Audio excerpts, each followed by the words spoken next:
ඉතින් කොහොමද? ඔයාලා හැමෝම හොඳින් නේද? ඔන්න අද මම අරගෙන ආවේ ජපන් ක්‍රමයට ස්කෝන්ස් හදාගන්න හැටි තමයි. ඉතින් මේ ස්කෝන් කියන කෑම වර්ගය එංගලන්තයෙන් මේ රටට ආපු කෑම වර්ගයක් තමයි. මෙහි ඉතින් හරියට කෝපි එකක් බොන්න ගියත් කැපේ එකට ගියත් ගොඩාක් තැන්වල ස්කෝන්ස් තියෙනවා අපිට අරගෙන කන්න. ඉතින් මේක හදාගන්න හරිම ලේසි. ලංකාවේ තියෙන අමුද්‍රව්‍ය වලින් හදාගන්නත් පුළුවන්. ඉතින් මමත් මේක නිතරම ගෙදර තේ බොන වෙලාවට හදාගන්න දෙයක් නිසා මට හිතුණාද ස්කෝන් ටිකක් හදන හැටි අරගෙන එන්න. ඉතින් මමත් මේ ස්කෝන්ස් හදන්න මුලින්ම ඉගෙන ගත්තේ අපේ පුතා මොන්ටිසෝරි යන කාලේ එයාගෙත් එක්ක හිටපු යාළුවෙක්ගේ ජපන් අම්මා කෙනෙක්ගෙන් තමයි. එදා මම මේ මුලින්ම කාපු ස්කෝන් එක මට හරිම රස වුණා. ඊට පස්සේ මං එයාගෙන් අහගෙන මුලින්ම හදලා බලපුවාම මෙච්චර ලේසියෙන් හදාගන්න පුළුවන් කෑමක්ද මේ කියලා මට පුදුම හිතුණා. ඉතින් මම අද රස 3කට මේ ස්කෝන් හදනවා. එහෙනම් බලමු කොහොමද හදන්නේ කියලා. ඉතින් ඕගොල්ලන්ට ඇත්තම කිව්වොත් අද අපේ ගෙදරට හදිස්සියේ මගේ ජපන් යාළුවෝ දෙන්නෙක් එනවා කිව්වා. ඊට පස්සේ යාළුවා එන්නවයි කිව්වේ 3ට විතර. මම මේ ස්කෝන්ස් ටික හදන්න ගත්තේ 2ට විතර. ඉතින් මට ඇත්තටම පොඩි වෙලාවක් තිබුණේ. ඉතින් මේ ස්කෝන් ටික හදන්න ඇත්තටම පොඩි වෙලාවක් තිබුණාම හොඳටම ඇති. මුලින්ම පිටි ටිකට බේකින් පවුඩර් ටිකයි ලුණු චුට්ටයි දාලා පොඩ්ඩක් කලවම් කරගන්න. ඊට පස්සේ බටර් ටිකක් හයියටම අරගෙන ඒකත් මේ වගේ කැපෙන විදිහට වගේ කලවම් කරගන්න. ඒකට බිත්තරයයි කිරි ටිකයි වෙනම බෝල් එකකට දාලා හොඳට කලවම් කරලා මේකට එකතු කරගන්න. දැන් මම මේකට යෝගට් චුට්ටක් එකතු කරගත්තා. ඊට පස්සේ මම මෙන්න මේ විදිහට තමයි කලවම් කරගත්තේ. මම මේ අවශ්‍ය ප්‍රමාණ ටික ඔක්කොම ලියලා ඔයගලන්ට ඩිස්ක්‍රිප්ෂන් එකට දාලා තියන්නම්. ඉතින් ටිකක් හොඳට කැපෙන විදිහට කලවම් කරගන්න. මේක අර බටර් ටිකෙන් තමයි ස්කෝන් එක රස වෙන්නේ. දැන් මම මේ ගානට කලවම් කළා. ඊට පස්සේ අත් එකෙන් තමයි මේ වගේ හොඳට ගුලියක් වගේ හදාගත්තේ.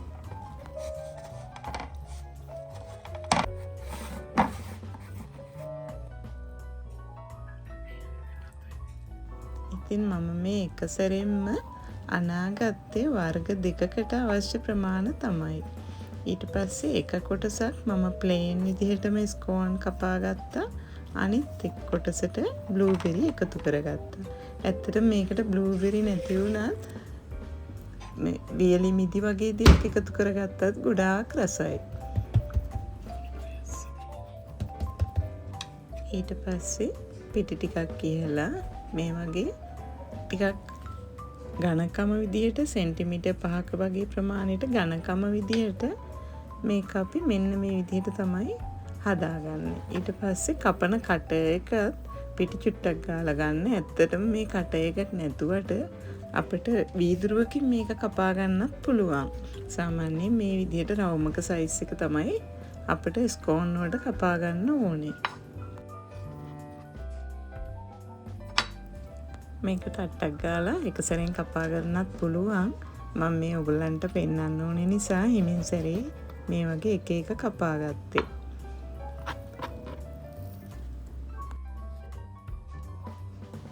ඉතින් මේ ප්‍රමාණයට හරියටම අමුද්‍රව්‍ය ටික අරගත්තාම අපිට මේ වගේ අතේ ඇලෙන්නේ නැති විදිහට මේ වගේ ස්කෝන් එකට අවශ්‍ය පිටි ඩෝ එක හදාගන්න පුළුවන්. ඊට පස්සේ මේ වගේ එක සැරෙන්ම ටට්ටක් ගාලා රවුන්ඩ් ටික කපා ගන්න.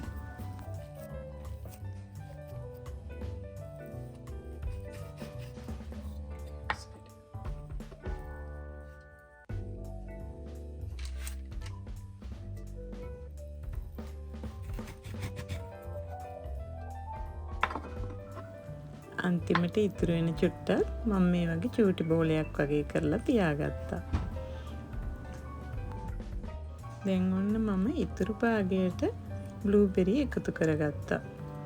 ඉතින් බ්ලූබෙරි ටික දාලා මේ වගේ මැද්දට එකතු කරලා මේ ටිකත් එක සැරෙන් චුට්ටක් අනා ගන්න. මම ඉතින් ඔන්න දැන් මේ අනාගත්ත ටික පිටි එහාගත්ත ලෑල්ලක තුනී කරලා මේ වගේ තමයි කපාගත්තේ.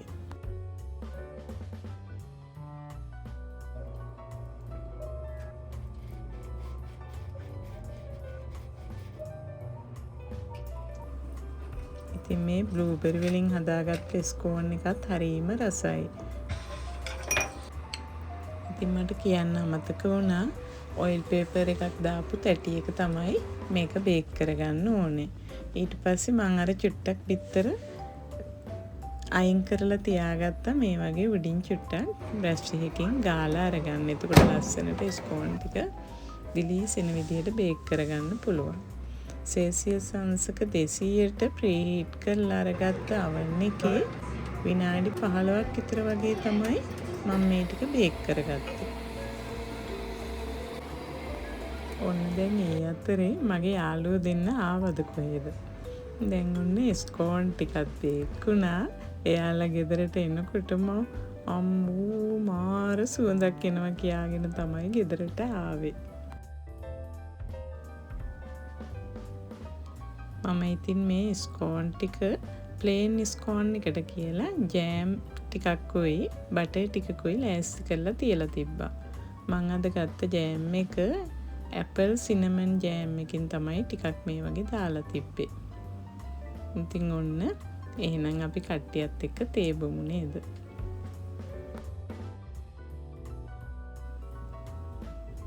ඉතින් ප්ලේන් ස්කෝන් එක අරගෙන මේ වගේ ස්කෝන් එක අතින් උනත් දෙකට කඩා ගන්න පුළුවන්.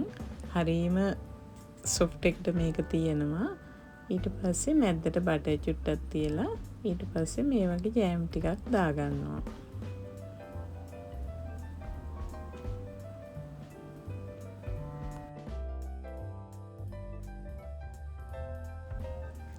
ඉතින් අද මම ලංකාවේ තේ කුල දාලා මිල්ක් ටී එකක් තමයි හැදුවේ.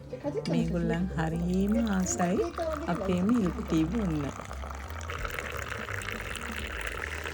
ඉතින් මේ වෙලාවේ මට කියන්න හිතුණා ඔයගොල්ලෝ තාම අපේ channel එකට අලුත් එක්කෙනෙක් නම් subscribe කරලා එකතු වෙන්න. පුළුවන් වෙලාවක comment එකකුත් දාන්න. මං හරිම ආසාවෙන් බලා ඉන්නවා. ඉතින් ඇත්තටම මං හරිම ආදරෙයි ඔයාලා හැමෝම මාත් එක්ක එකතු වෙලා ඉන්න නිසා තමයි මට මේ එක එක කෑම හදන්න ගොඩාක් ආස හිතෙන්නේ. ඉතින් ඕගොල්ලොත් පුළුවන් වෙලාවක හදලා බලන්න ඇත්තටම හරිම රසයි.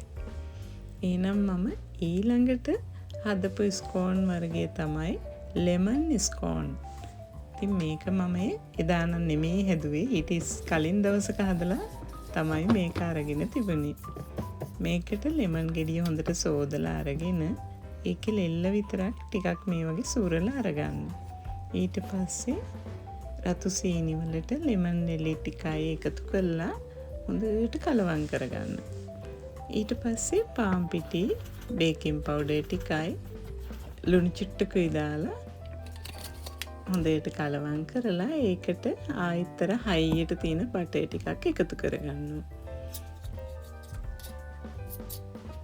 අපි ඉස්සෙල්ලා එක හදාගත්ත ක්‍රමයටම තමයි ආයෙත් මේ බටර් ටික ඒ වගේ අපි අර කැපෙන විදිහට වගේ හොඳට කුඩු කුඩු වෙන්න මේ වගේ හොඳට අනා ගන්නවා. ඉතින් ඕගොල්ලන්ගේ වටිනා කාලය නිසා මම මේක ටිකක් ස්පීඩ් කරලා අරගත්තා.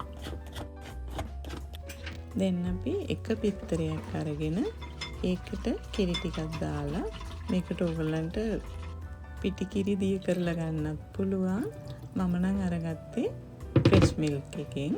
ඊට පස්සේ වැනිලා තේ හැඳකුත් මේකට එකතු කරගන්න. ඊට පස්සේ මේ ටික ඔක්කොම අපි මේ වගේ අනා ගන්නවා. ඊට පස්සේ පාන් පිටි චුට්ටක් කියලා මේ වගේ තුනී කරගෙන මම මේක කට එකකින් කපාගත්තේ නැහැ. මම මේක මෙන්න මේ ක්‍රමයට තමයි කපාගත්තේ. සාමාන්‍යයෙන් පිටිග්‍රෑම් 200කින් ස්කෝන්ස් 8ක් වගේ තමයි හදාගන්න පුළුවන්.